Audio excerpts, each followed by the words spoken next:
Dunia sepanjang tahun 2023 dihujam dan didera dengan kecamuk perang, pergolakan politik, tragedi kemanusiaan, bencana alam, dan krisis ekonomi yang memukul banyak negara. TVRI mencatat sebagian peristiwa, gejolak, dan tragedi yang terjadi sepanjang tahun 2023 dalam Kaleidoskop Luar Negeri 2023.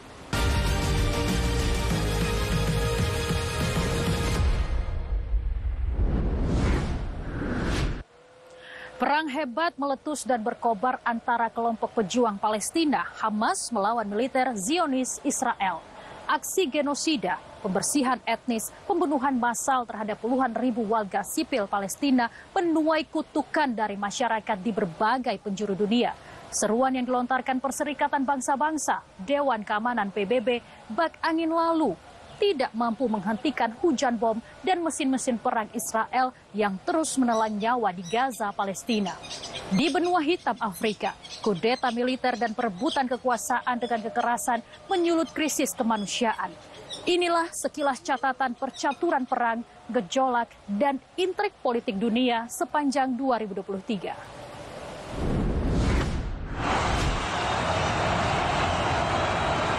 Luiz Inácio Lula da Silva menjabat sebagai Presiden baru Brasil pada 1 Januari 2023 dalam upacara pelantikan di ibu kota Brasil, Brasilia. O hino nasional brasileiro. Serangan rudal Ukraina pada 1 Januari 2023 menghantam sekolah kejuruan di wilayah Donetsk, Ukraina yang dikuasai Rusia. Serangan kebangunan yang menampung pasukan Rusia yang dimobilisasi itu menjadi salah satu insiden paling berdarah dalam perang Rusia selama hampir setahun di Ukraina.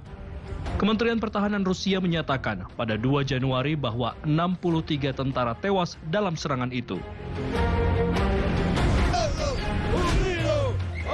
Aksi protes di Peru yang dipicu tergulingnya Presiden Pedro Castillo pada Desember 2022 berlanjut sepanjang Januari 2023, menyebabkan kematian sedikitnya 48 orang.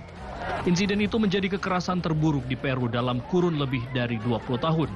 Pengunjuk rasa memblokir jalan-jalan, mengambil alih bandara, dan membakar beberapa bangunan, menuntut pengunduran diri Presiden Dina Boluarte, penutupan Kongres, konstitusi baru, dan pembebasan Castillo. Una marcha de protesta. This summer I had hoped to find a way.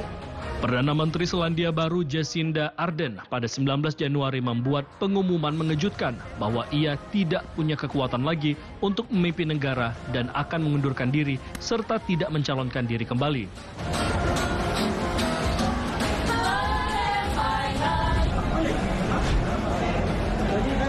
Seorang pembom bunuh diri meledakkan diri di dalam masjid di kompleks keamanan yang dijaga ketat di Peshawar, Pakistan pada 30 Januari, menewaskan sedikitnya 100 orang termasuk 27 polisi. Penyerang yang memang menargetkan polisi, mengenakan seragam polisi dan memasuki area keamanan tinggi dengan sepeda motor.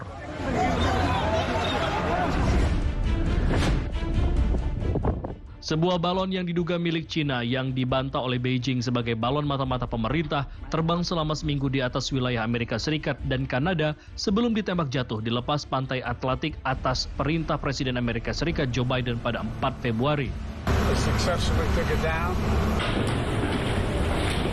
Cina menyatakan balon itu dimaksudkan untuk tujuan meteorologi dan ilmiah lainnya dan secara tidak sengaja keluar jalur.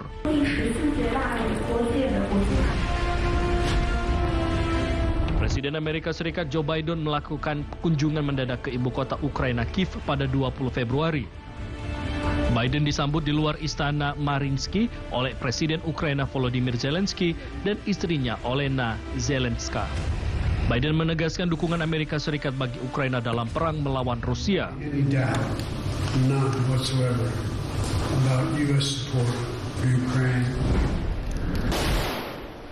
Pasukan Israel membunuh 10 warga Palestina dan melukai lebih dari 100 lainnya dalam serangan di Nablus, wilayah pendudukan tepi barat Palestina pada 22 Februari.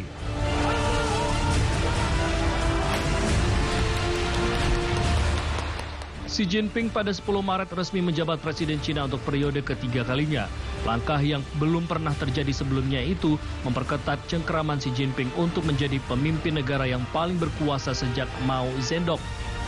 Hampir 3.000 anggota parlemen Cina, Kongres Rakyat Nasional (NPC) memberikan suara bulat di Aula Besar Gedung Rakyat untuk memilih Xi, 69 tahun, menjadi presiden dalam pemilu tanpa ada kandidat lain.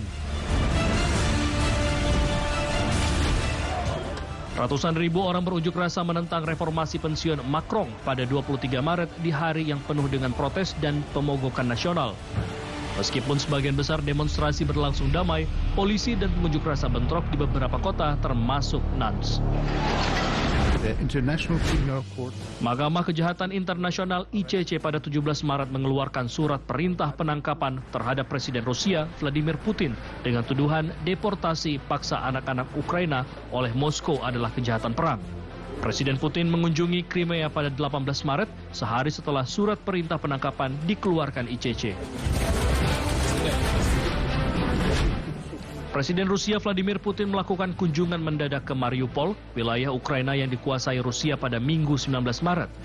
Kremlin melaporkan kunjungan Putin itu merupakan kunjungan pertama Presiden Rusia ke wilayah Donbas, Ukraina, yang dikuasai Rusia sejak dimulainya perang. Presiden Cina Xi Jinping bertemu dengan sahabatnya Presiden Rusia Vladimir Putin di Moskow pada 20 Maret dalam upaya memperdalam hubungan ekonomi dengan sekutu yang ia pandang sebagai penyeimbang terhadap Barat dan untuk mempromosikan perang Beijing sebagai potensi pembawa perdamaian di Ukraina.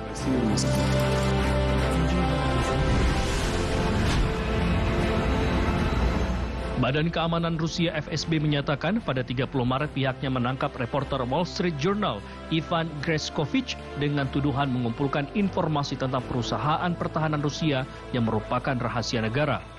Juru bicara Kementerian Luar Negeri Rusia, Maria Zakharova, mengatakan pada 30 Maret bahwa aktivitas Greskovich tidak ada hubungannya dengan jurnalisme. Finlandia menjadi anggota Pakta Pertahanan Atlantik Utara NATO pada 4 April 2023, menyelesaikan perubahan kebijakan keamanan bersejarah yang dipicu oleh operasi militer khusus Rusia ke Ukraina.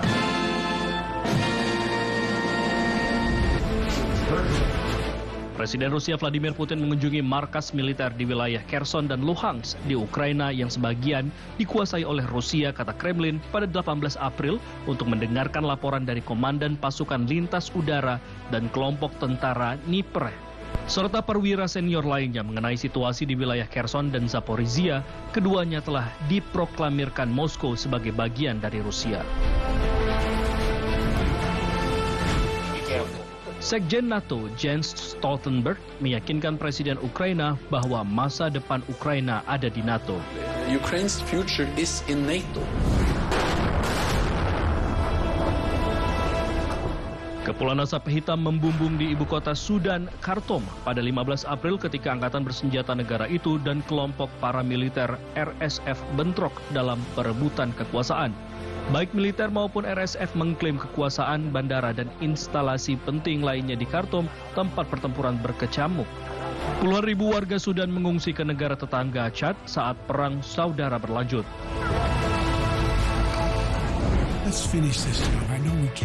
Presiden Amerika Serikat Joe Biden mengajukan dokumen pada 25 April dan secara resmi mencalonkan diri dalam pemilu presiden 2024. Biden 80 tahun dalam kampanye menyatakan bahwa tugasnya adalah membela demokrasi Amerika.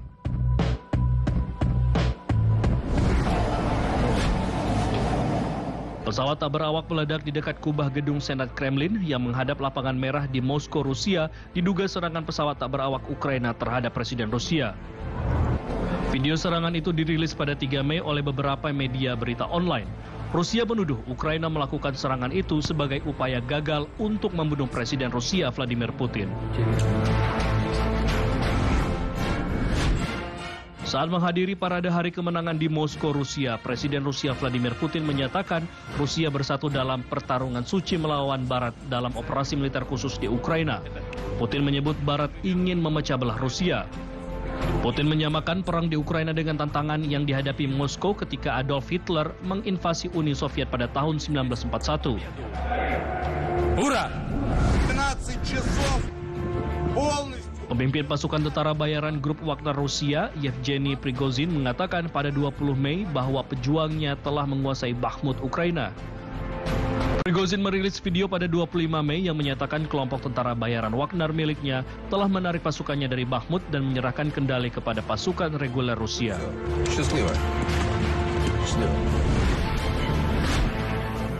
Presiden Ukraina Volodymyr Zelensky bergabung dengan para pemimpin negara terkaya di dunia pada KTT G7 di Hiroshima, Jepang pada 21 Mei. Anggota G7 mengatakan mereka tidak akan mundur dalam mendukung Ukraina. Badan Anti Korupsi Pakistan menangkap mantan Perdana Menteri Imran Khan di Pengadilan Tinggi Islamabad pada 9 Mei dalam tindakan dramatis yang mengancam kekacauan baru di negara itu ketika Partai Khan menyerukan protes nasional.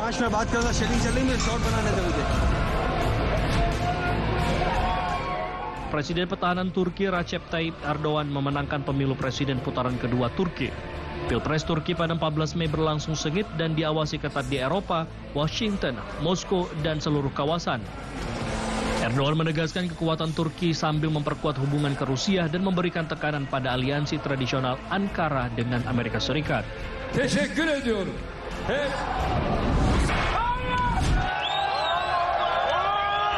Pada 24 Juni, Presiden Rusia Vladimir Putin bersumpah menghancurkan pemberontakan bersenjata setelah tentara swasta yang dipimpin oleh bos tentara bayaran Wagner, Yevgeny Prigozhin, menguasai kota di selatan sebagai bagian dari upaya untuk menggulingkan kepemimpinan militer Rusia. Prigozhin setuju mengakhiri pemberontakan setelah mediasi dari Presiden Belarusia Alexander Lukashenko. Kremlin menyatakan Prigozhin akan pindah ke Belarusia sesuai kesepakatan.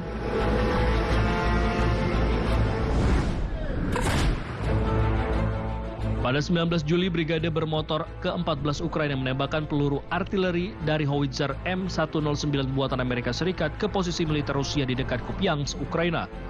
Unit itu segera menggunakan senjata klaster setelah menerima amunisi kontroversial tersebut. Ukraina telah menerima pengiriman bom curah dari Amerika Serikat, amunisi yang dilarang di lebih dari 100 negara. Presiden Amerika Serikat Joe Biden mengumumkan mengirimkan senjata klaster ke Ukraina pada 2 Juli.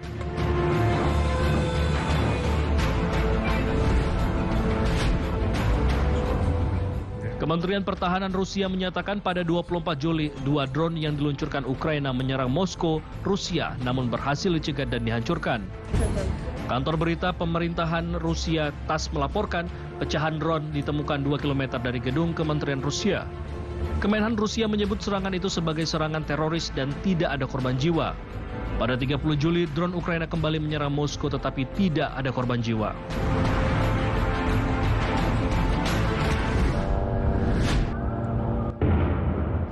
Pada 3 Juli, pasukan Israel menyerang kota Jenin, wilayah pendudukan tepi barat Palestina, dengan serangan pesawat tak berawak dan lebih dari 1.000 tentara dalam salah satu serangan terbesar di tepi barat selama kurun 20 tahun terakhir.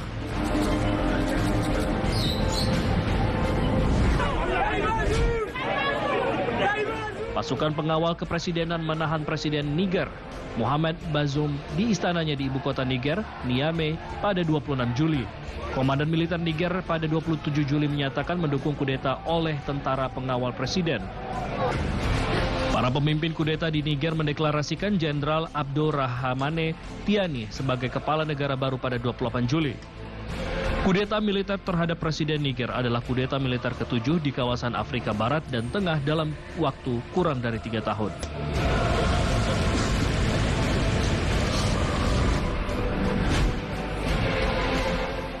Mantan Presiden Amerika Serikat Donald Trump pada 1 Agustus didakwa dengan 4 dakwaan yang menuduhnya berkonspirasi untuk menipu Amerika Serikat dengan mencegah Kongres mensahkan kemenangan Presiden Joe Biden dan mencabut hak pemilih untuk mendapatkan pemilu yang adil.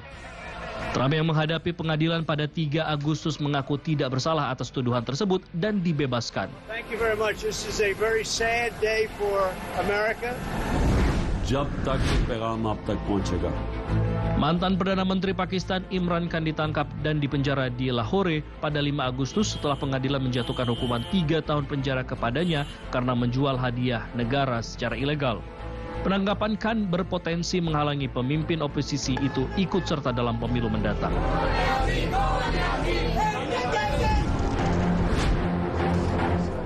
Para pemimpin negara-negara BRICS, Brasil, Rusia, India, China, dan Afrika Selatan bertemu dalam KTT di Johannesburg, Afrika Selatan pada 22 hingga 24 Agustus. Dalam kesimpulannya, blok negara-negara berkembang BRICS setuju menerima Arab Saudi, Iran, Ethiopia, Mesir, Argentina, dan Uni Emirat Arab yang bertujuan mempercepat upaya merombak tatanan dunia yang mereka anggap sudah ketinggalan zaman. Presiden Rusia Vladimir Putin yang menghadapi surat perintah penangkapan ICC atas dugaan kejahatan perang di Ukraina bergabung secara virtual. Thank you, President. Para perwira militer di Gabon merebut kekuasaan pada 30 Agustus dan menjadikan Presiden Ali Bongo sebagai tahanan rumah beberapa menit setelah Badan Pemilu Negara Afrika Tengah itu mengumumkan Bongo memenangi Pilpres untuk masa jabatan ketiga. Ribuan warga turun ke jalan di ibu kota Gabon merayakan intervensi militer, sementara Prancis, bekas penguasa kolonial Gabon yang menempatkan pasukan di negara Afrika itu, mengutuk kudeta.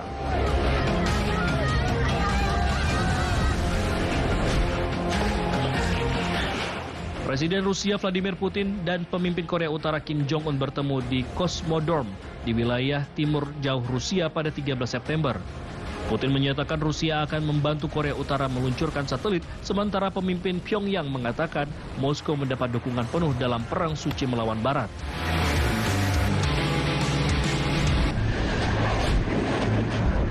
Kelompok pejuang Palestina Hamas melancarkan serangan mendadak ke Israel Selatan pada 7 Oktober, menembakkan rentetan roket dari Gaza dan mengirim pejuang melintasi perbatasan untuk menyerang di kota-kota Israel. Israel menyatakan kelompok pejuang Hamas menewaskan 1.200 orang dan menyandera lebih dari 240 orang. Komandan militer Hamas, Muhammad Deif, mengumumkan di media Hamas bahwa serangan telah dimulai dan mendesak warga Palestina dimanapun untuk berperang.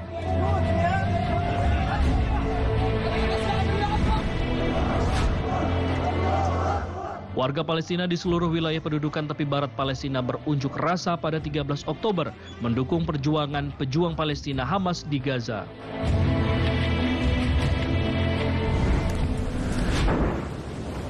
Ketegangan menyebar ke perbatasan utara Israel dengan Lebanon menyusul bentrokan paling mematikan sejak perang besar-besaran pada tahun 2006 antara Israel dan pejuang Lebanon Hizbullah dan mendorong evakuasi masyarakat di sepanjang perbatasan kedua negara.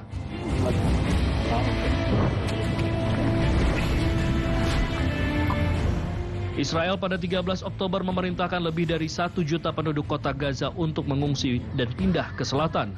Gaza tetap diblokade dan penduduk mengatakan mereka tidak punya tempat tujuan karena bagian selatan jalur Gaza juga dibombardir Israel.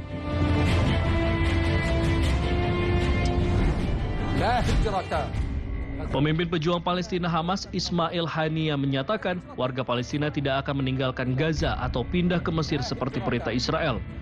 Pada 14 Oktober, pemimpin Hamas bertemu Menteri Luar Negeri Iran di Doha, Qatar. Mereka setuju untuk melanjutkan kerjasama guna mencapai tujuan pejuang Hamas.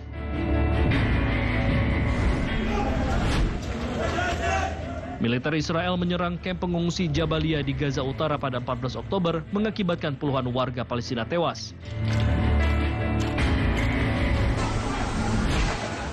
Ledakan mengguncang rumah sakit Baptis Al-Ahli Al-Arabi di kota Gaza akibat serangan udara Israel menewaskan sedikitnya 471 orang. Serangan Israel ke rumah sakit Baptis memicu kemarahan di dunia Arab.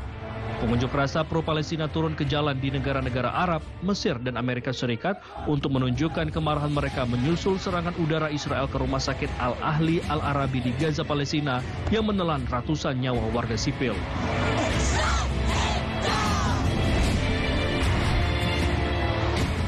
Presiden Amerika Serikat Joe Biden terbang ke Tel Aviv, Israel pada 18 Oktober untuk menunjukkan solidaritas terhadap Israel dan berunding mengenai perang Gaza yang semakin meningkat. Para pemimpin Arab membatalkan pertemuan puncak dengan Biden di Yordania setelah Israel menyerang rumah sakit di Gaza yang menewaskan ratusan korban.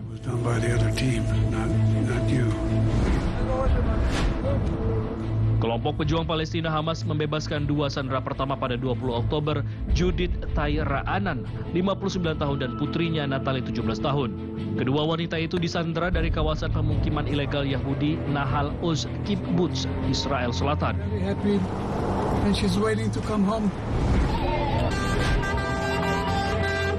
Truk bantuan untuk warga Palestina di Gaza diizinkan melewati perbatasan Rafah dari Mesir pada 21 Oktober setelah perselisihan diplomatik selama berhari-hari. Bantuan itu hanya menyediakan sebagian kecil dari yang dibutuhkan di Gaza.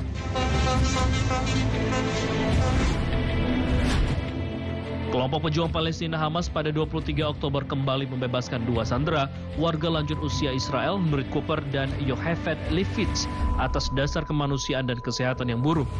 Kedua wanita itu disandera dari Nir Oz Kibbutz di Israel Selatan bersama suami mereka yang masih ditahan Hamas. Saat dibebaskan, Lifshitz berjabat tangan dengan salah satu pejuang Hamas dan mengucapkan shalom.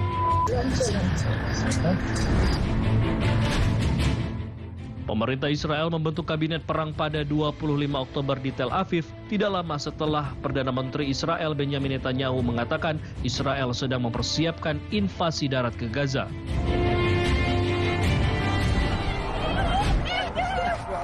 Serangan udara Israel menghantam beberapa bangunan di dekat tempat penampungan pengungsi PBB UNRWA di Khan Younis, Gaza pada 26 Oktober, menewaskan puluhan warga Palestina.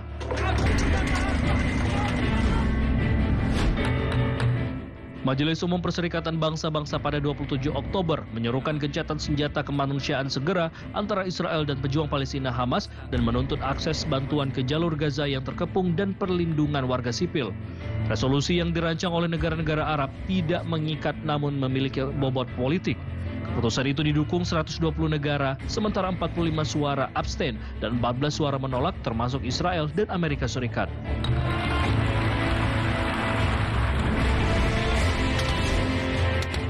Sayap militer pejuang Palestina Hamas Brigade Al-Qassam merilis sebuah video pada 31 Oktober yang menunjukkan para pejuang Hamas bertempur melawan tentara Israel di Gaza Utara. Pertempuran berlangsung di dekat Beit Hanon, Gaza.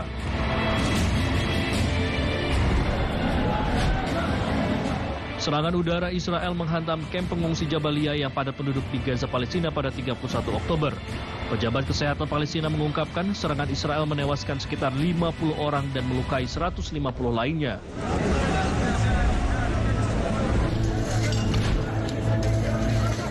Serangan udara baru Israel menghantam kamp pengungsi Jabalia yang padat penduduk di Gaza pada 2 November menyebabkan banyak korban jiwa. Pemboman Israel menghantam sekolah Abu Hussein yang disponsori PBB UNRWA dan dihuni sebagian besar pengungsi Gaza. Korban yang terluka dilarikan ke rumah sakit Indonesia.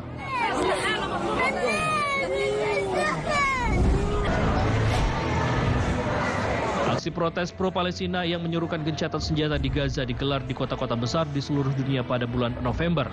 Aksi pro-Palestina diantaranya digelar di Amerika Serikat, Inggris, dan Jerman. Gaza is becoming a graveyard for children. Sekretaris Jenderal Perserikatan Bangsa-Bangsa Antonio Guterres mengatakan pada 6 November bahwa konflik antara Israel dan pejuang Palestina Hamas memperingatkan bahwa jalur Gaza menjadi kuburan bagi anak-anak.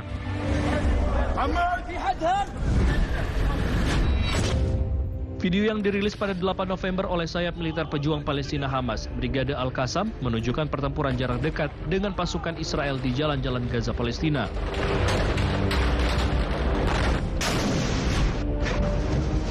Sejumlah ledakan terlihat di Gaza, Palestina pada 10 November saat Israel melancarkan serangan udara terhadap atau di dekat sedikitnya 3 rumah sakit.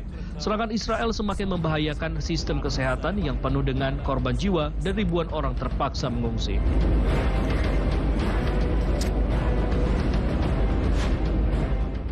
Truk pertama yang membawa kiriman bahan bakar PBB ke Gaza sejak Israel mengepung daerah kantong Palestina itu menyeberang dari Rafah, Mesir.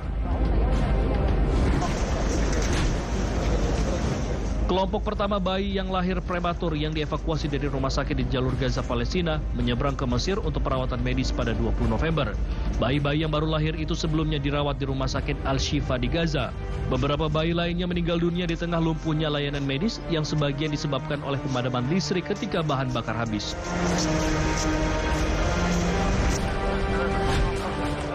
Puluhan jenazah warga Palestina yang tewas selama pemboman Israel di Gaza dimakamkan secara massal di Khan Younis, Gaza, Palestina pada 22 November.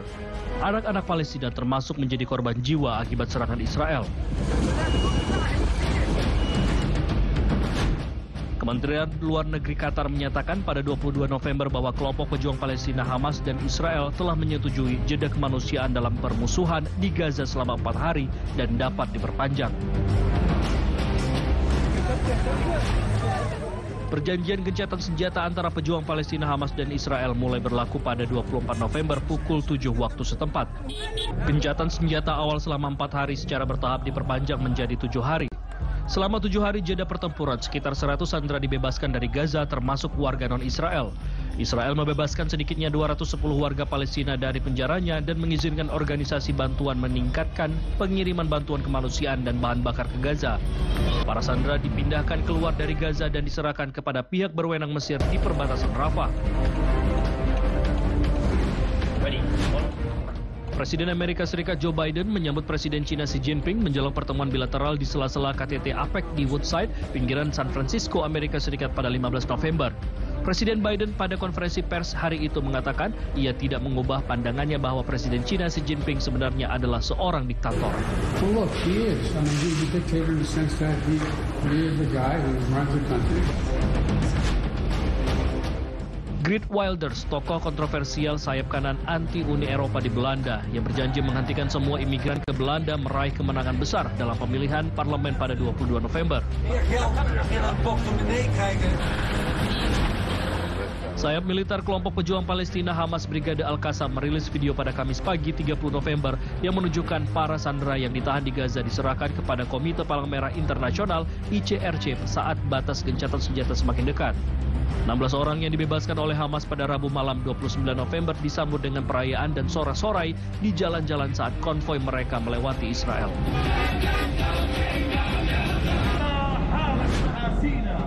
Pejuang Houthi yang direkrut untuk mendukung kelompok pejuang Palestina Hamas dalam perang melawan Israel berparade di ibu kota Yaman, Sana'a pada Sabtu 2 Desember sebelum menuju ke jalur Gaza Palestina.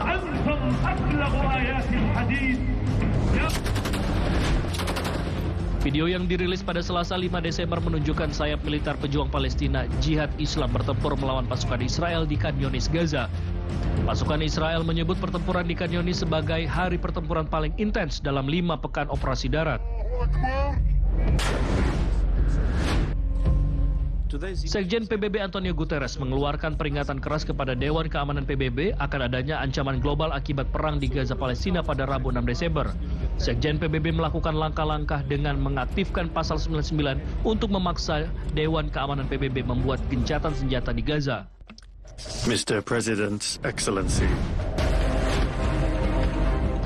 Veto yang dilakukan Amerika Serikat menggagalkan resolusi Dewan Keamanan PBB yang menuntut gencatan senjata segera di Gaza Palestina pada Jumat 8 Desember. Dalam sidang Dewan Keamanan PBB, 13 negara anggota Dewan mendukung usulan resolusi, sedangkan Inggris abstain. Humanity must prevail. Video yang dirilis sayap militer pejuang Palestina Hamas Brigade Al-Qassam pada 13 Desember menunjukkan pertempuran sengit pejuang Hamas melawan pasukan Israel di Gaza dan Khan Yunis, Palestina. Rekaman gambar menunjukkan pejuang Hamas menargetkan dan menembaki kendaraan militer Israel.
Nah, tentu implikasinya terhadap Israel ini ada beberapa.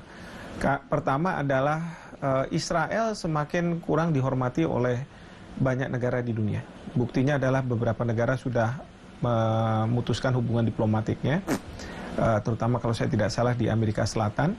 Lalu kedua, demo-demo yang dilakukan hampir di masyarakat negara dunia yang mereka ingin agar Israel menghentikan serangan ini.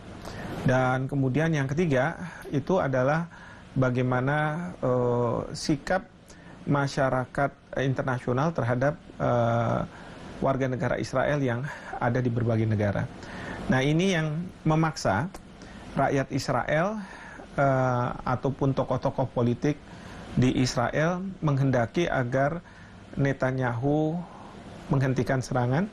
Bahkan Netanyahu, Perdana Menteri, untuk turun sebagai Perdana Menteri. Karena menurut mereka, serangan yang dilakukan Israel ini tidak akan menghabiskan kemampuan Hamas untuk menyerang Israel di masa yang akan datang. Tapi justru ini membuat Israel tambah berbahaya. Oleh karena itu, mereka menghendaki agar serangan ini dihentikan dan Perdana Menteri Netanyahu untuk diturunkan. Nah, sekarang masyarakat dunia kita tahu sudah tidak bisa berharap pada Perserikatan Bangsa-Bangsa. Mereka juga tidak bisa berharap pada kemampuan Amerika Serikat untuk menghentikan Israel.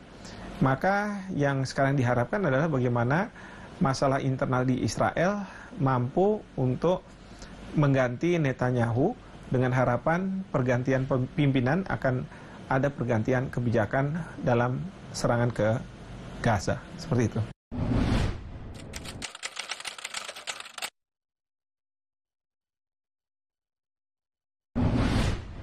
Banyak yang sudah memperkirakan bahwa perang ini akan lama karena Hamas tentu tidak akan mudah menyerah terhadap serangan-serangan yang dilakukan oleh Israel. Tapi implikasinya terhadap rakyat Israel, mereka yang tidak ikut dalam perang. Kalau Hamas kan memang mereka sudah menjadi kelompok yang akan berhadapan-hadapan dengan tentara Israel. Tetapi yang tentunya kita perlu perhatikan dan dunia sangat perhatian itu adalah terhadap rakyat Palestina, terutama anak-anak, perempuan, dan orang tua yang tidak ikut di dalam perang ini tetapi terdampak. Dan ini sekarang jumlahnya sudah, kalau saya tidak salah, 10-an ribu orang yang tewas, yang meninggal akibat perang ini.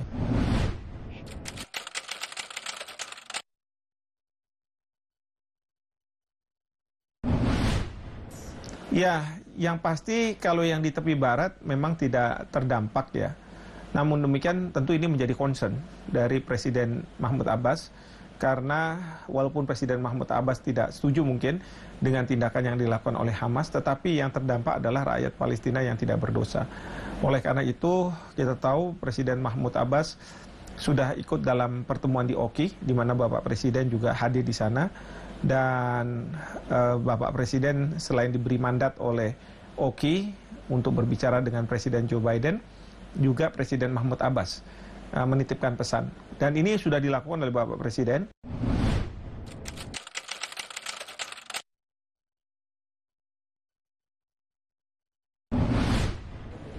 Ya, ini tentu banyak masyarakat dunia yang tidak percaya lagi terhadap Amerika Serikat, Uni Eropa, yang selama ini seolah-olah selalu membawa pesan moral, pesan kebaikan. Ternyata kalau berkaitan dengan Israel, keberpihakan mereka justru jelas. Mereka tidak mau menghentikan serangan yang dilakukan oleh Israel dan masih menganggap bahwa serangan Israel merupakan bentuk dari implementasi bela diri Israel terhadap negaranya. Nah, oleh karena itu banyak masyarakat dunia yang sangat menyayangkan tindakan Amerika Serikat dan Uni Eropa.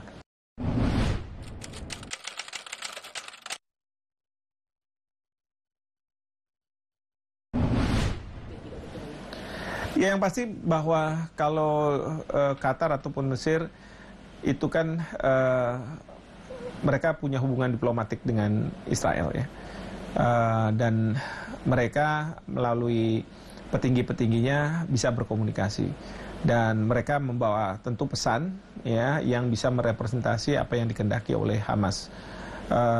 Dan mereka juga ingin agar serangan ini dihentikan karena dengan banyaknya eksodus pengungsi Palestina ke terutama Mesir yang oleh Mesir sekarang ini ditutup ya, itu bisa tidak memunculkan banyak masalah di negaranya. Oleh karena itu Mesir dan Qatar itu bisa berhasil ketimbang PBB. Kalau PBB di situ kan ada Amerika Serikat, kalau di Dewan Keamanan punya hak veto.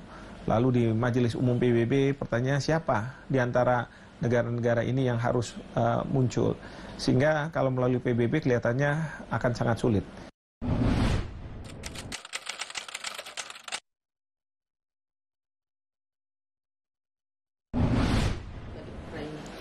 Ya, bagi Barat saat ini mereka punya dua perang sebenarnya. Di satu sisi mereka harus membantu Ukraina, di sisi lain, di Timur Tengah, mereka harus membantu Israel. Tentu ini menjadi berat dan menjadi tekanan bagi perekonomian mereka, meskipun industri pertahanannya justru tumbuh. Karena dengan mensuplai senjata dan kemudian menjual senjata, baik ke Ukraina maupun Israel, maka industri pertahanan itu mungkin bisa mengimbangi perekonomian di Amerika Serikat. Namun demikian, banyak juga yang mempertanyakan apakah nilai moralnya tepat apabila menaikkan pertumbuhan di bidang pertahanan ya untuk menyumbang perekonomian nasionalnya dengan cara-cara yang seperti sekarang ini ya, melakukan perang dan lain sebagainya. Itu yang kemudian menjadi pertanyaan.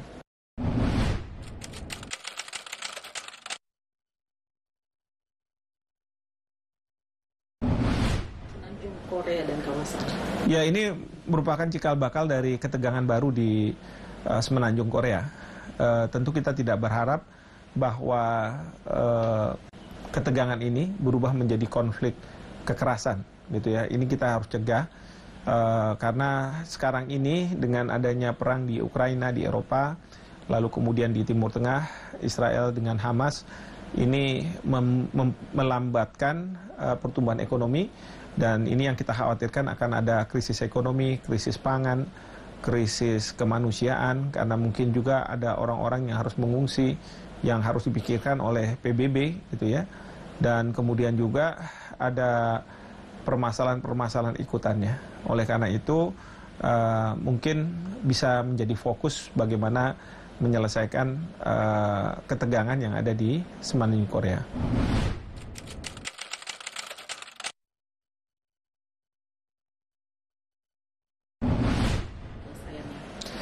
Ya, kalau misalnya kita dengan Cina, yang menghambat adalah masing-masing negara kan tidak mengakui klaim.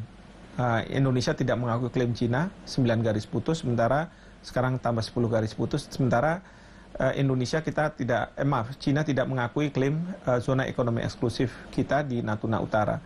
Dan kalau dilakukan perundingan juga jelas tidak mungkin, ya. Sehingga sampai kapanpun ketegangan akan tetap ada. Terutama bagi nelayan-nelayan Cina yang mengambil ikan di zona ekonomi eksklusif Indonesia.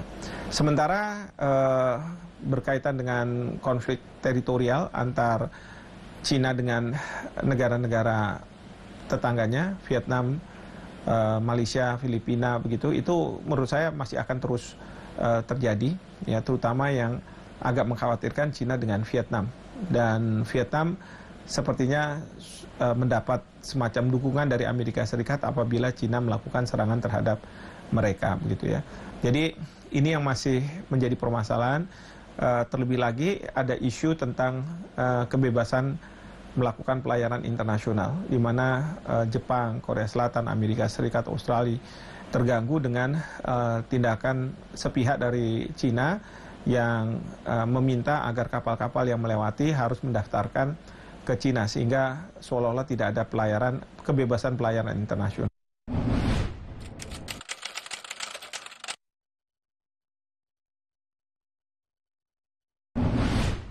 HCR dalam masalah ini. Pertama ya, kalau menurut saya kita harus menghentikan para imigran gelap kalau saya sebut. Karena mereka yang dari luar negeri harusnya kan lewat pemeriksaan imigrasi, tapi ini tidak. Jadi lewat laut, dan mereka seolah-olah merasa minta ditolong karena ada persekusi. Tapi kalau kita tanya, mereka sebenarnya hidup baik-baik aja di Myanmar, ya. Tetapi mereka ingin mendapatkan kehidupan yang lebih baik. Mungkin mereka mendapat kiriman surat dari teman-temannya yang ada di Indonesia yang sudah bermukim di sini, mungkin sudah dapat pekerjaan. Kemudian mengundang mereka untuk ada di Indonesia. Nah, ini kalau misalnya diteruskan, ini akan menjadi problem tersendiri. Karena mereka ini kalau misalnya datang itu kan harus dikasih makan, harus menyiapkan MCK dan lain sebagainya. Sehingga mereka harus difasilitasi dengan penampungan, APBD dan lain sebagainya. Ini akan memberatkan pemerintah daerah, karena semua ini menjadi tanggungan dari pemerintah daerah. Nah, oleh karena itu, sebaiknya pemerintah pusat menghentikan ini dan minta Myanmar untuk menyetop ya mereka-mereka yang dari Rohingya, etnis Rohingya untuk datang ke Malaysia, ke Aceh. Dan kemudian kita minta UNHCR untuk bertanggung jawab, karena masalah ini bukan masalah Indonesia. Kita bukan peratifikasi dari Konvensi Pengungsi tahun 1957. Jadi tidak seharusnya Indonesia menjadi pihak yang terbebani.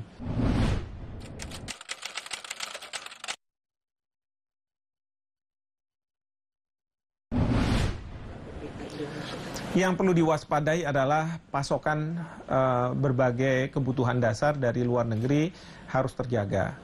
Kedua, kita harus memastikan bahwa di Indonesia sendiri tetap terjadi pertumbuhan ekonomi, sehingga kita bisa memastikan bahwa dampak perang yang berimbas pada perekonomian tidak dahsyat mempengaruhi perekonomian di Indonesia.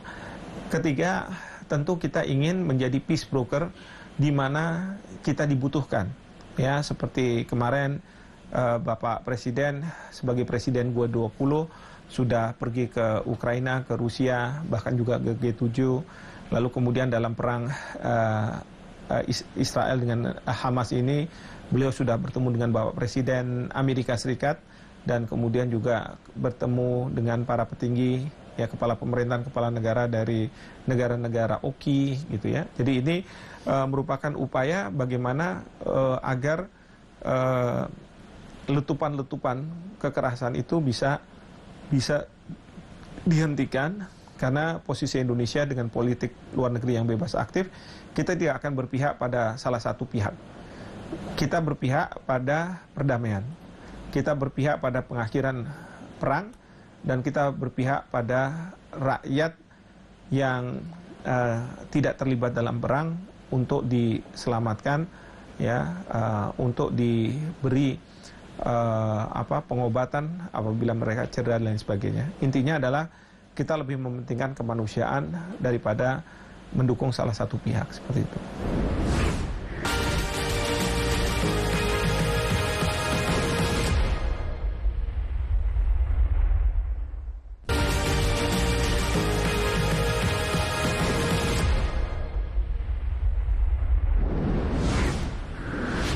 Dunia sepanjang tahun 2023 dirundung duka oleh bencana alam yang meluluh lantakan banyak wilayah di berbagai negara. Bencana alam bertubi-tubi datang menerjang, melenyapkan banyak nyawa dan menghancurkan harta benda. Di bagian dunia lainnya, tragedi kemanusiaan mengoyak masyarakat akibat kekerasan bersenjata dan rasialisme. Inilah petikan peristiwa kelam yang terjadi sepanjang 2023 yang mengusik nurani. Puluhan ribu orang memenuhi Basilika Santo Petrus di Vatikan pada 2 Januari 2023 untuk memberikan penghormatan kepada mantan Paus Benediktus ke-16 yang jenazahnya disemayamkan. Paus Fransiskus memimpin pemakaman pada 5 Januari di hadapan puluhan ribu pelayat di lapangan Santo Petrus.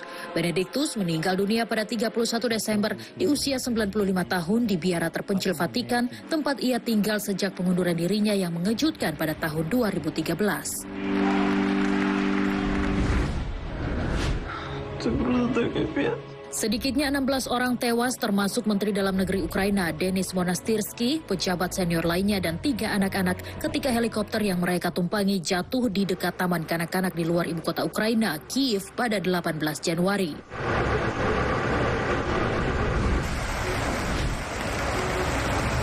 California, Amerika Serikat dilanda cuaca buruk pada Januari 2023 yang menyebabkan banjir, tanah longsor, dan hujan es. Sistem cuaca yang dikenal sebagai sungai atmosfer yang terdiri dari udara tropis yang padat dan lembab membawa hujan lebat dan angin kencang ke negara bagian itu hingga mendorong evakuasi sekitar 25.000 orang termasuk kota kaya Montecito dan daerah sekitar pantai Santa Barbara.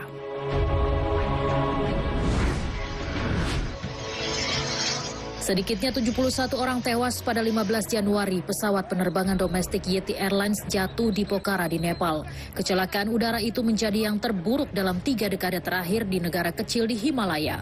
Pesawat jatuh dalam penerbangan dari Kathmandu ke Pokhara, pintu gerbang ke pegunungan Annapurna yang indah, membawa 57 warga Nepal, 5 warga India, 4 warga Rusia, 2 warga Korea Selatan dan masing-masing 1 orang dari Argentina, Irlandia, Australia, dan Prancis.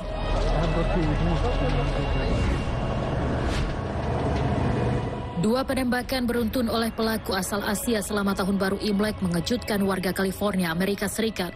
Seorang pria bersenjata membunuh 10 orang di ruang dansa ballroom selama perayaan Tahun Baru Imlek pada 21 Januari. 7 korban lainnya ditembak mati di kota Half Moon Bay di pesisir utara California pada 23 Januari. Pria bersenjata di Monterey, Hu Chan Tren, 72 tahun, melarikan diri dari tempat kejadian dan bunuh diri ketika didekati polisi. Sementara tersangka Half Moon Bay, Chun Li Chao, ditahan usai berkendara ke tempat parkir polisi.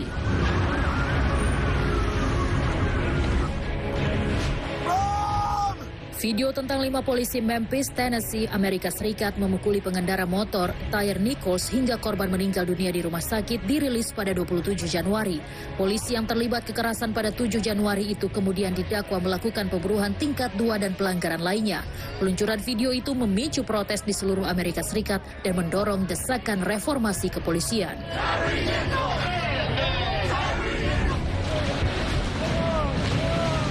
Gempa dahsyat berkekuatan 7,8 skala Richter mengguncang Turki Tenggara dan sebagian wilayah Suriah sebelum matahari terbit pada Senin 6 Februari mengakibatkan lebih dari 50.000 orang tewas di kedua negara dan merobohkan ribuan bangunan hingga banyak orang terjebak di reruntuhan. Di kota Malatya dan Halilye di Turki serta kota Aleppo di Suriah, bangunan-bangunan runtuh saat terjadi gempa susulan. 4 hari setelah gempa, tim penyelamat terus mengeluarkan orang-orang dari reruntuhan hidup-hidup, termasuk seorang bayi berusia 10 hari dan seorang anak laki-laki. Tim penyelamat di Hatay, Turki berhasil menarik anak perempuan berusia 10 tahun melalui lubang di lantai bangunan rusak. Bocah bernama Cudi itu ditemukan hidup setelah terkubur 147 jam atau lebih dari 6 hari akibat gempa.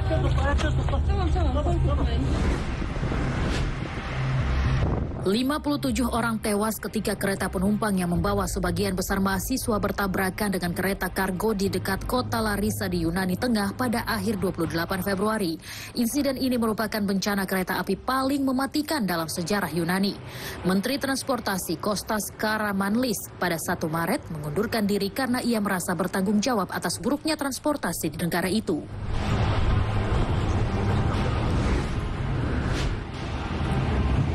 Sistem badai di bagian selatan Amerika Serikat menimbulkan beberapa tornado pada akhir Maret yang terkuat melanda Rolling Fork, Mississippi pada 24 Maret menewaskan 26 orang. Rumah-rumah penduduk menjadi puing-puing akibat angin puting beliung yang mematahkan batang pohon seperti ranting dan melemparkan mobil seperti mainan.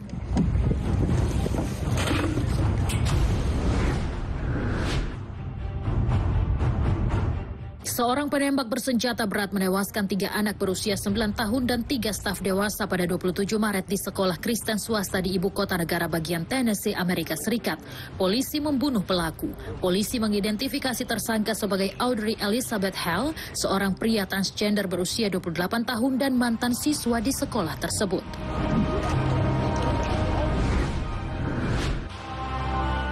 Empat 40 imigran tewas pada 28 Maret setelah kebakaran melahap pusat penahanan imigran di kota perbatasan utara Meksiko, Ciudad Juarez. Pihak berwenang menyatakan kebakaran dipicu imigran yang membakar kasur sebagai bentuk protes. Sebagian besar imigran dari Amerika Tengah. Presiden Meksiko Andrés Manuel López Obrador mengungkapkan para imigran tidak dapat menyelamatkan diri karena orang yang memegang kunci sel mereka tidak ada.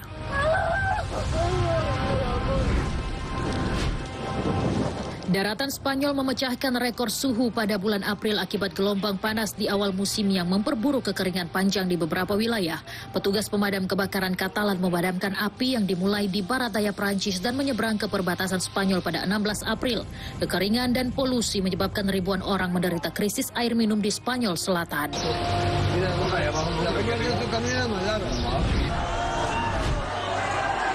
Sedikitnya 78 orang tewas terinjak-injak di ibu kota Yaman, Sanaa, saat warga berkumpul di gedung sekolah untuk menerima sumbangan uang tunai yang didistribusikan oleh para pedagang selama Ramadan pada 20 April. Mereka berebut sedekah 5.000 rial Yaman atau sekitar Rp141.000. To the best of my powers. Raja Charles III dinobatkan jadi Raja Inggris Raya dalam acara seremonial terbesar di Inggris selama 7 dekade pada 6 Mei 2023. Charles menggantikan ibunya Ratu Elizabeth II yang tutup usia pada September 2022. Charles yang berusia 74 tahun menjadi Raja Inggris tertua yang mengenakan mahkota St. Edward berusia 360 tahun di kepalanya saat ia duduk di atas tahta abad ke-14 di Westminster Abbey, London.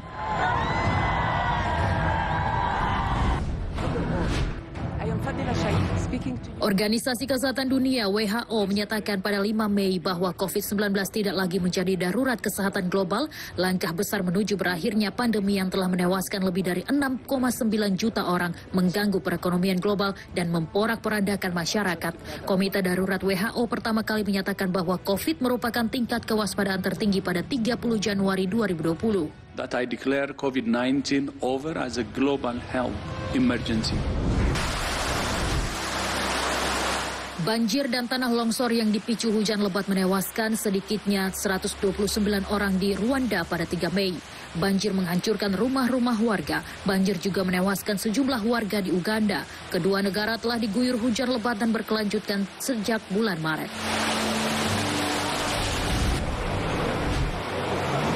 Banjir menerjang Republik Demokratik Kongo menewaskan lebih dari 400 orang pada minggu pertama bulan Mei. Banjir ini menjadi salah satu bencana paling mematikan di Kongo dalam sejarah terkini. Banjir bandang menyapu seluruh rumah dan mengubur desa Bushushu dan Nyamukubi di Provinsi Kivu Selatan.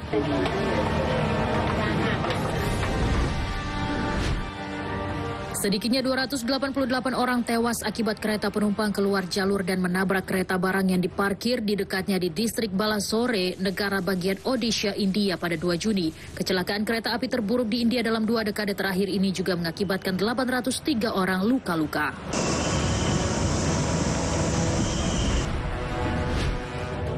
Ratusan kebakaran hutan yang tidak terkendali berkobar di seluruh Kanada pada 7 Juni mengancam infrastruktur penting, memaksa evakuasi dan menyebabkan udara berasap menyebar ke kota-kota di Amerika Serikat.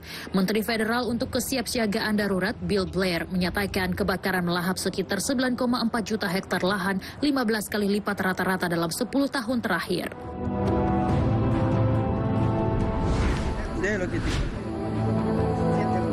Pada 11 Juni, pemerintah Kolombia merilis rekaman gambar penyelamatan 4 anak yang hilang di hutan lebat negara tersebut selama lebih dari 40 hari setelah kecelakaan pesawat yang mematikan.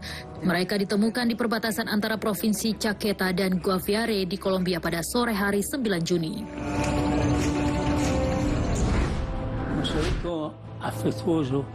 Mantan Perdana Menteri Italia Silvio Berlusconi, seorang pengusaha miliarder yang mendirikan perusahaan media terbesar di negara itu, tutup usia pada 12 Juni dalam usia 86 tahun.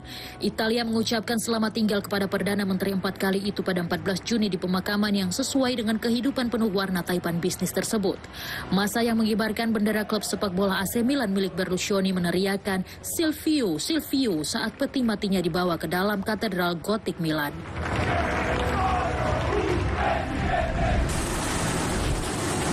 Sedikitnya 79 imigran tewas tenggelam dan ratusan lainnya hilang setelah kapal mereka yang kelebihan muatan terbalik dan tenggelam di Laut Lepas Yunani pada 14 Juni. Insiden itu menjadi salah satu bencana pelayaran paling mematikan di Eropa dalam beberapa tahun terakhir.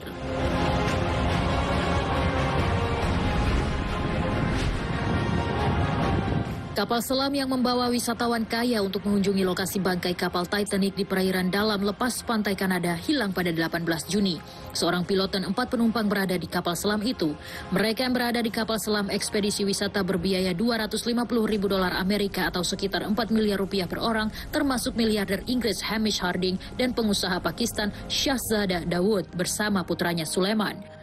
Penjelajah Prancis berusia 77 tahun, Paul-Henri Narzolet dan Stockton Rush, pendiri dan CEO perusahaan pengoperasian kapal yang berbasis di Amerika Serikat Ocean Gate, juga berada di kapal itu. Puing-puing dari kapal selam Titan ditemukan di dasar Samudra Atlantik Utara pada 22 Juni oleh kendaraan selam robot yang dikerahkan dari kapal pencari Kanada, mengakhiri upaya penyelamatan internasional yang intensif selama 5 hari. Semua miliarder di dalamnya dipastikan tewas.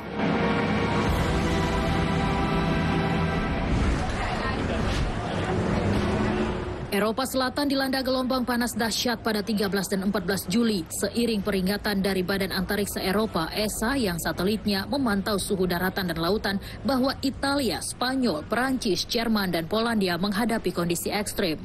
Suhu memecahkan rekor Eropa 48,8 derajat Celcius tercatat di Sisilia, Italia. Gelombang panas menyebabkan suhu hingga 54 derajat Celcius di daerah Death Valley, California, Amerika Serikat, dan lebih dari 52 derajat Celcius di barat laut Cina.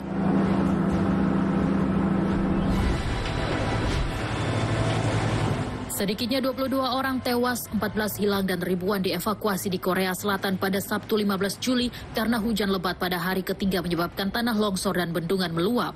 Pada 17 Juli, Presiden Korea Selatan Yoon Suk Yeol menyalahkan kegagalan pihak berwenang untuk mengikuti aturan tanggap bencana karena jumlah korban tewas akibat hujan lebat selama berhari-hari meningkat menjadi 40 orang, termasuk belasan orang yang ditemukan tewas di jalan bawah tanah yang terendam.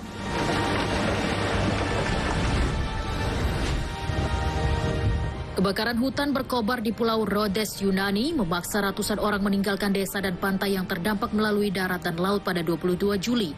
Kapal penjaga pantai dan lebih dari 30 kapal pribadi mengevakuasi sedikitnya 2.000 orang, termasuk wisatawan dari pantai dekat wilayah Kyotari dan Lardos di tenggara pulau.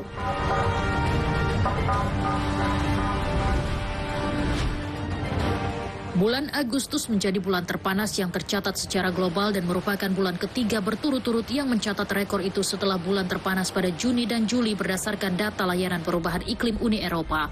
Musim panas tahun 2023 menjadi rekor terpanas.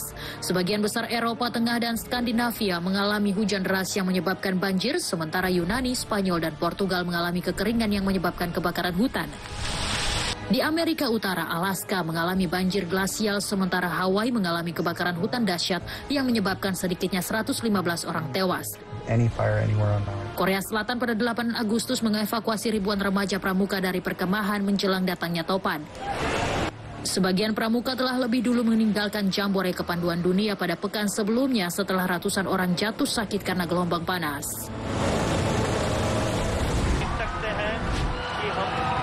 Pesawat ruang angkasa India mendarat di bulan pada 23 Agustus dalam misi yang dianggap penting bagi eksplorasi bulan dan kedudukan India sebagai kekuatan luar angkasa.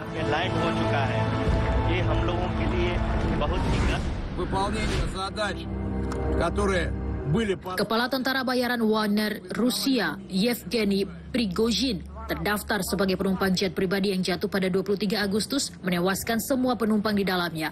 Pihak berwenang Rusia kemudian menyatakan tes genetik mengonfirmasi bos Wagner itu tewas. Prigozhin, 62 tahun, dimakamkan di pemakaman pribadi di St. Petersburg, Rusia pada 29 Agustus. Video terakhir yang diketahui dari pria yang pernah dikenal sebagai Koki Putin itu dirilis oleh Wagner pada 21 Agustus. Берем на работу настоящих богатырей. Gempa bumi berkekuatan magnitudo 6,8 mengguncang pegunungan Atlas Maroko pada Jumat malam 8 September menyebabkan lebih dari 2.900 orang tewas.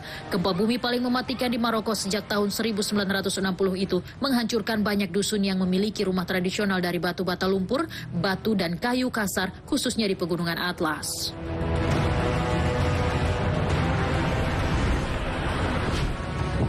Badai Daniel dan bendungan runtuh memicu banjir di Libya Timur menghancurkan sebagian besar kota pesisir timur Derna. PBB mengonfirmasi lebih dari 4.000 orang tewas akibat bencana itu, sementara lebih dari 8.500 orang hilang dan 40.000 lainnya mengungsi di wilayah timur laut Libya.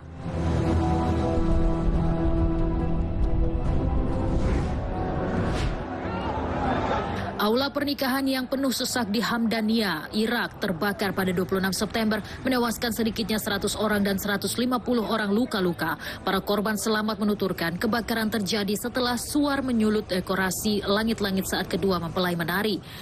Media pemerintah melaporkan aula pernikahan itu terbuat dari bahan konstruksi yang sangat mudah terbakar.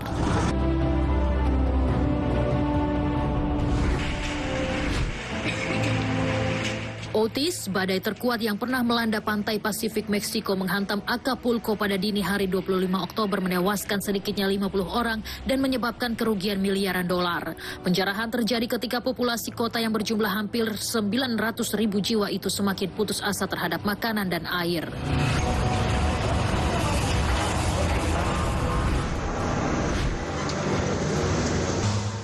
Satu pria diselamatkan dari terowongan yang runtuh di Himalaya, India pada akhir November.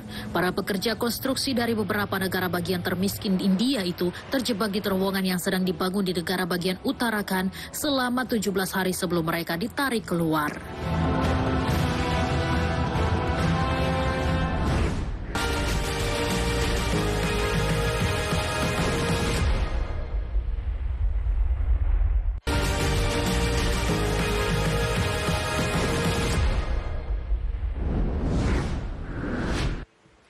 Krisis keuangan memukul bank-bank terkemuka di dunia hingga sebagian diantaranya bangkrut. Di negeri adidaya, Amerika Serikat, janji Presiden Joe Biden yang akan mengambil tindakan untuk memastikan keamanan sistem perbankan Amerika Serikat tak mampu meredam keresahan pasar dan publik. Regulator dan eksekutif keuangan di seluruh dunia telah berupaya meredakan ketakutan akan merembetnya krisis keuangan perbankan global, namun kekhawatiran tetap menghantui. Silicon Valley Bank (SVB) menjadi bank terbesar sejak krisis keuangan tahun 2008 yang bangkrut ketika regulator California, Amerika Serikat menutupnya pada 10 Maret 2023. Pemberi pinjaman terkemuka di sektor teknologi ini bangkrut setelah para deposan menarik dananya dalam jumlah besar 42 miliar dolar Amerika atau sekitar 459 triliun rupiah dalam waktu 24 jam. Suku bunga yang lebih tinggi menyebabkan bank tersebut goyah. Kegagalan ini menyebabkan simpanan miliaran dolar terbengkalai, menyebabkan gangguan pasar besar-besaran dan meningkatkan tekanan pada sektor perbankan global. Signature Bank menjadi korban kebangkrutan berikutnya dan regulator negara menutup lembaga yang berbasis di New York, Amerika Serikat itu pada 12 Maret 2023. Perusahaan asuransi Federal Deposit dalam laporannya pada April menyebutkan keruntuhan Signature Bank disebabkan oleh manajemen yang buruk dan upaya untuk mencapai pertumbuhan yang cepat dan tidak terkendali tanpa memperhatikan manajemen resiko. Berbicara sebelum pasar Amerika Serikat dibuka pada 13 Maret 2023, Presiden Amerika Serikat Joe Biden berjanji akan mengambil tindakan untuk memastikan keamanan sistem perbankan Amerika Serikat. Pidato Biden disampaikan setelah tindakan Amerika Serikat pada akhir pekan untuk menjamin simpanan di bank pemberi pinjaman Silicon Valley Bank (SVB) yang bangkrut gagal meyakinkan investor mengenai kesehatan bank-bank lain di seluruh dunia. Regulator Bank Federal Amerika Serikat meyakinkan nasabah yang menunggu di luar kantor pusat Silicon Valley Bank (SVB) pada pagi 13 Maret bahwa uang mereka aman dan keadaan berjalan seperti biasa. Bank-bank besar Amerika Serikat menyuntikkan dana sebesar 30 miliar dolar Amerika atau sekitar 464 triliun rupiah ke dalam deposito First Republic Bank pada 16 Maret 2023 untuk menyelamatkan bank lain dan terjebak dalam krisis yang semakin parah. Regulator dan eksekutif keuangan di seluruh dunia berupaya meredakan ketakutan akan merembetnya krisis keuangan perbankan global, namun masih ada kekhawatiran mengenai tekanan di sektor perbankan. Saham perbankan Eropa merosot pada 15 Maret 2023. Credit Suisse jatuh terpuruk hingga 30% ke rekor terendah lainnya. Credit Suisse yang berusia 167 tahun menjadi nama terbesar yang terjerat dalam gejolak keuangan global. Pada 16 Maret, bank tersebut menyatakan pihaknya bermaksud meminjam hingga 50 miliar franc Swiss atau sekitar 835 triliun rupiah dari Bank Nasional Swiss untuk meningkatkan likuiditasnya. Bank Swiss UBS pada 19 Maret 2023 setuju untuk membeli saingannya Credit Suisse seharga 3 miliar franc Swiss atau sekitar 53 triliun rupiah dalam bentuk saham dan setuju untuk menanggung kerugian hingga 5 miliar franc Swiss atau 89 triliun rupiah dalam merger yang direkayasa oleh otoritas Swiss. Kesepakatan itu mencakup bantuan likuiditas sebesar 100 miliar franc Swiss atau 1.776 triliun rupiah untuk UBS dan Credit Suisse dari Bank Sentral Swiss.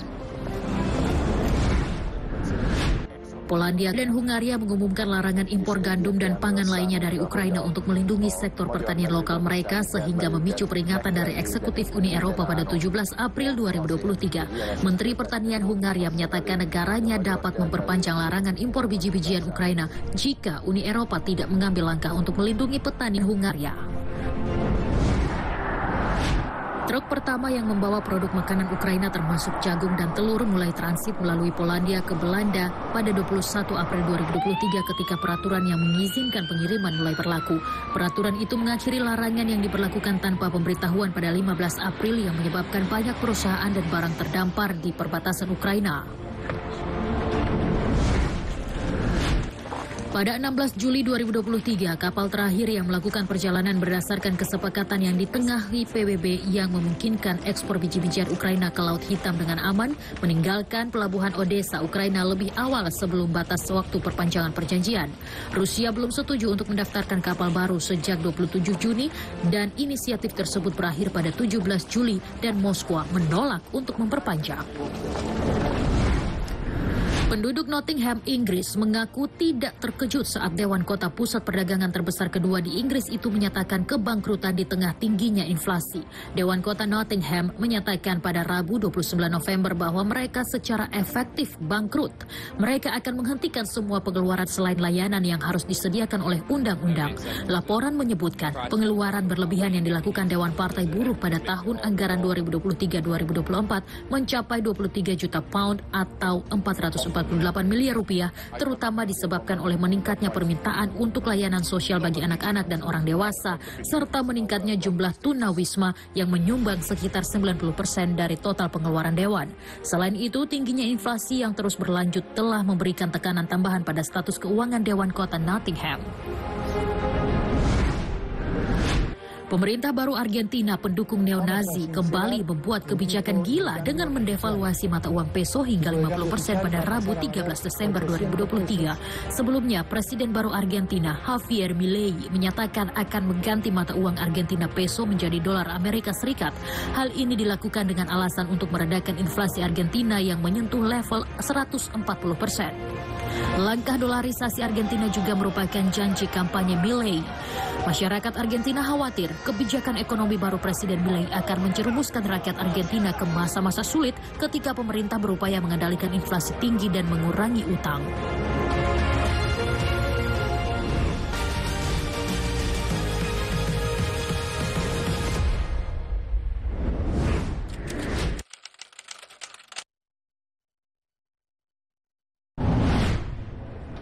Ya, SVB ini menjadi katakanlah salah satu bank ya kena dampak dari bagaimana gejolak perekonomian global begitu. Kalau kita lihat ini terjadinya kan di bulan Maret ya, jadi awal-awal 2023 ini terjadi gejolak perekonomian di Amerika Serikat. Sebetulnya beberapa bank yang tumbang ya di Amerika Serikat ini merupakan implikasi dari cepatnya tingkat kenaikan dari suku bunga acuan Amerika Serikat ya. Hal ini ditujukan untuk mengatasi inflasi di sana yang pada waktu itu ya pada awal-awal tahun itu masih cukup tinggi begitu. Kombinasi antara kebijakan moneter yang sangat ketat diikuti dengan kemudian istilahnya lagi slowdown ya di dalam dunia startup begitu, kemudian berimplikasi kepada kolapsnya bank begitu karena dananya pada ditarik begitu. Situasinya kalau pada masa itu ya memang menjadi ketidakpastian yang sangat tinggi gitu, makanya kemudian banyak yang memproyeksikan 2023 itu ekonomi global bisa mencapai posisi resesi begitu. Ini karena sektor keuangannya sangat dinamis pada waktu awal-awal tahun. Tapi seiring perjalanan ke sini ya, katakanlah menuju penghujung tahun 2023 ini, saya rasa situasinya sudah sedikit mereda ya, cukup banyak perubahan-perubahan, termasuk juga bagaimana kemudian Amerika menangani beberapa bank yang kolaps ini begitu. Itu memberikan kepastian, dan ya sekarang ekonomi Amerika sebagai epicentrum pertumbuhan ekonomi dunia ya, pertumbuhannya sudah cukup bagus begitu. Mereka mampu mencapai 4,9 di triwulan 3 ini begitu.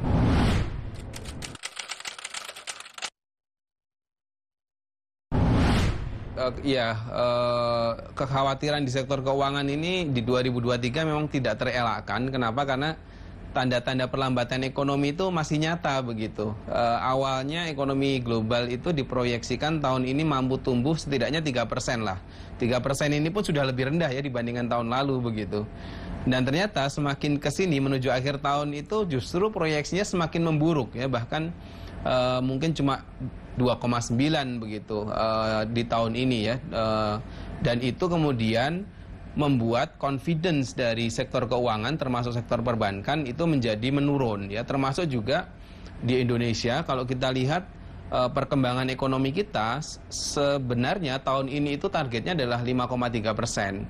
Tapi kita tahu capaian tertinggi ekonomi 2023 ini baru 5,17%. Jadi mungkin kita akan sedikit di bawah target ya dari target pemerintah pertumbuhan ekonomi tahun ini, sehingga itu kemudian memberikan istilahnya dampak kepada sektor perbankan juga untuk confident menyalurkan kreditnya begitu. Dan kalau kita lihat sampai hari ini kredit itu baru tumbuh 8,99 ya, hampir 9%-an lah kira-kira begitu. Padahal targetnya itu sebenarnya sekitar antara 10 sampai 12%. Jadi memang terlihat confident perbankan untuk lebih memacu sektor real ini kelihatan berkurang ya di 2023 ini begitu.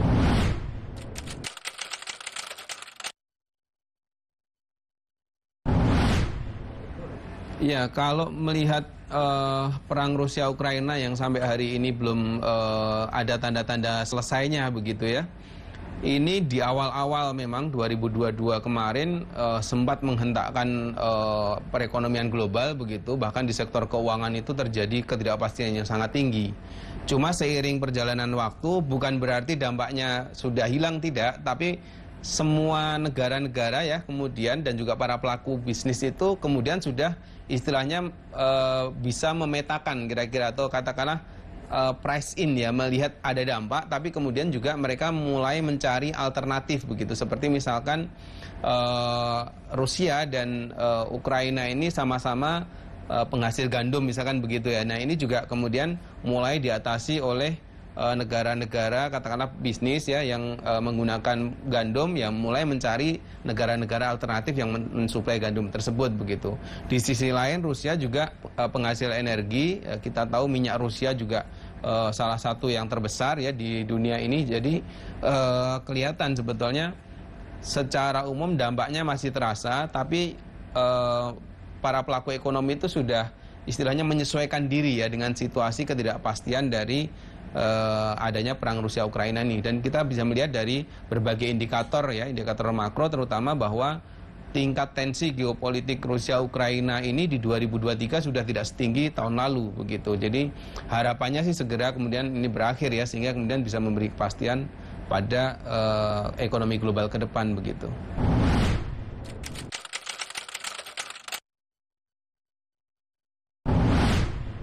Iya, saya rasa kinerja perusahaan internasional yang terafiliasi langsung ya dengan bagaimana kemudian Israel ini ya, saya rasa yang terkait dengan itu cukup tertekan saya rasa ya. Banyak yang menyatakan bahwa 30% dari kinerja mereka mengalami penurunan karena dampak boikot itu. Artinya ini berdampak sebetulnya ya, boikot ini berdampak nyata kepada mereka-mereka produk-produk atau katakanlah perusahaan yang terafiliasi langsung dengan Israel. Walaupun ini tentu dari pihak Israel dibantah ya. Dan juga ada hal lain ya, memang 30% ini ada yang bisa bilang besar, tapi ada juga mungkin moderat saja begitu. Kenapa? Karena sebetulnya produk-produk Israel itu juga sebagian besar ya, bahkan 40% ekspornya itu adalah produk intermediate yang masuk kepada produk-produk yang berteknologi tinggi ya, semikonduktor semacam itu.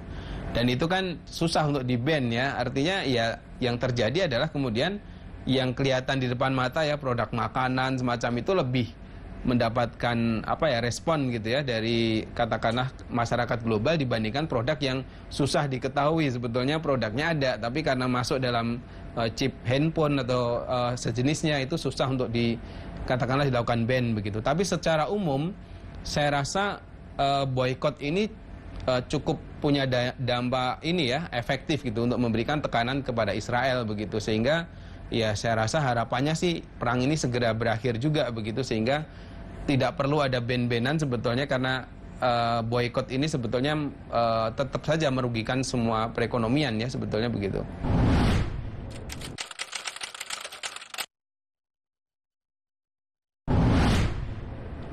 Oke, ya terkait dengan negara-negara besar di dunia yang saat ini mengalami gejolak ya. Ada dari ya terutama Amerika, terus kemudian juga China. Dua negara ini kan merupakan mitra dagang utama kita ya, sehingga dinamika yang terjadi di sana pasti menghit atau menghantam langsung kepada situasi di Indonesia.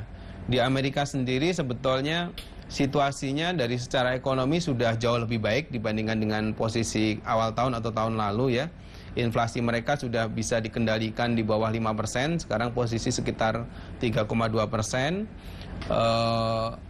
Ekonomi ya tumbuh cukup optimis nih, 4,9% di triwulan ketiga. Hanya saja memang tantangan untuk Amerika ini adalah suku bunganya masih tinggi ya. Suku bunga acuan The Fed, Bank Sentral Amerika Serikat itu masih 5,5%. Yang ini kemungkinan ke depan kalau nggak segera diturunkan itu akan bisa melemahkan ekonomi Amerika Serikat sendiri, dan implikasinya nanti permintaan dari Amerika Serikat bisa berkurang. Di sisi lain yang lebih challenging sebetulnya saat ini adalah China, karena China ini menghadapi persoalan di internal mereka, di dalam negerinya, yaitu krisis kredit sektor perumahan ya, atau real estate ya. Perkembangan real estate mereka sangat buruk begitu pada situasi sekarang, sehingga itu ekonomi mereka sedang ada problem soal bagaimana perkembangan sektor real estate ini gitu. Dua negara ini kalau tidak segera membaik, yaitu terutama China ya, saya rasa memang akan berimplikasi kepada Indonesia. Namun demikian, kalau kita bicara hanya sekedar bertahan ya, tidak sampai resesi, ya kita mampu ya. Saya yakin kita mampu. Fundamental kita dengan topangan tingkat konsumsi domestik yang tinggi dari 275 juta rakyat Indonesia itu mampu untuk setidaknya mencapai pertumbuhan ekonomi 4,5% gitu ya. Nah, sisanya adalah hubungan kita dengan luar negeri nih gitu. Katakanlah mungkin nanti ekspor ya, terus kemudian juga dari investasi begitu. Nah, secara umum, secara fundamental oke, kita masih akan kuat, tapi memang penurunan tidak bisa dihindari begitu Mbak. Kenapa? Karena tadi dua negara ini bermasalah, masih dalam tahap pemulihan.